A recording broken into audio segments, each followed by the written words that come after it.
A Pocket Full of Kisses by Audrey Penn, illustrated by Barbara Leonard Gibson. And I'm reading this one because I've seen a lot of mommies put kisses in their kindergarten kids' hands, so I know that you've read these books. Chester the raccoon sat in the hollow of a tree stump and pouted. "Please, can we give him back?" he asked his mother. "I'll be really, really good if we can give him back."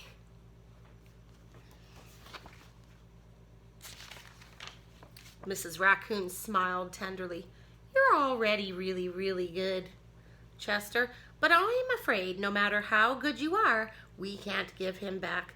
Besides, I thought you liked having a little brother." "I did like it at first," admitted Chester, "but now he plays with my toys and he swings on my swings and he reads my books and then he pulls my tail and he talks to my friends and follows me everywhere I go." Mrs. Raccoon lifted Chester onto her lap and she smoothed out his worried, furry forehead. "That's what little brothers do," she explained in a very motherly tone.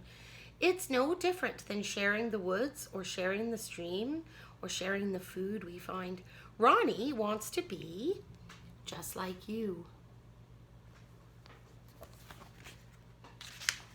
Mrs. Raccoon placed Chester on the ground and she smiled at him with the soft, loving eyes he knew so well.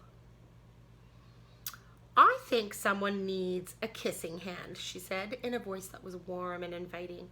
She took Chester's hand in her own and she spread open his tiny fingers into a fan, and leaning over, she kissed him right in the middle of his palm. Chester felt the warmth of that kiss rush from his hand, up his arm, and into his heart. And when he pressed his hand to his cheek, he could hear his mother's words in his head. "Mommy loves you," they said. "Mommy loves you."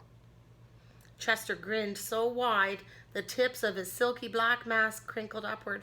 Even his cheeks flushed to a primrose pink. He was the happiest raccoon in the forest.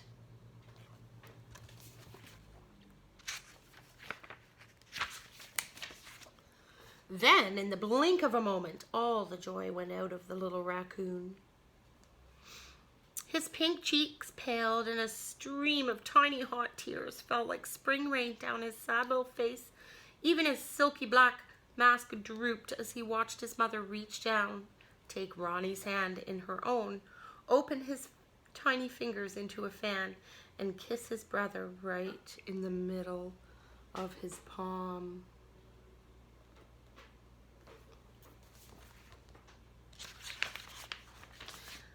"That was my kissing hand," Chester gasped in the saddest voice his mother had ever heard. "Why did you give Ronnie my kissing hand? Don't you love me anymore?" Mrs. Raccoon gathered Chester up in her arms and gave him a great big comforting hug. "I would never give Ronnie your kissing hand," she assured him gently. "That was his kissing hand. Now you each have one of your own." Chester wiped away his tears and settled in his mother's lap. "If you give both of us kissing hands, won't you run out?" Mrs. Raccoon laughed. "Would you like to hear a story?" she asked Chester. "About kisses?" "About stars," said Chester's mom.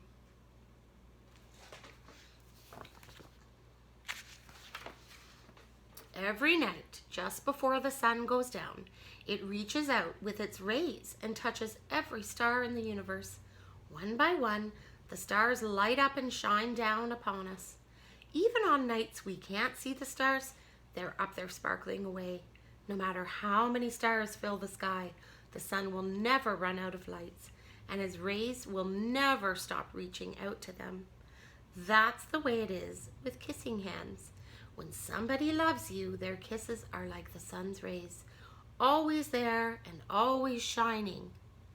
No matter how many kissing hands I give you and Ronnie, I will never, ever run out."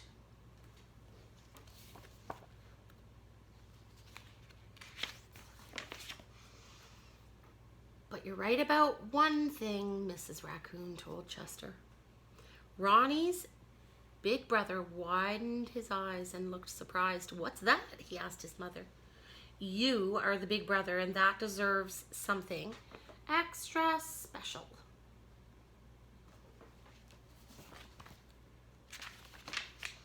Mrs. Raccoon put Ronnie on a swing and then took Chester's right hand in hers and spread open his tiny fingers into a fan.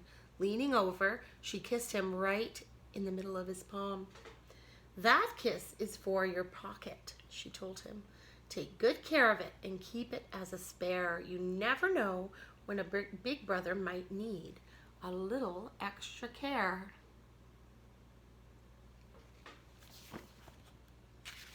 Chester hugged his mother and romped away. I love you too, he said.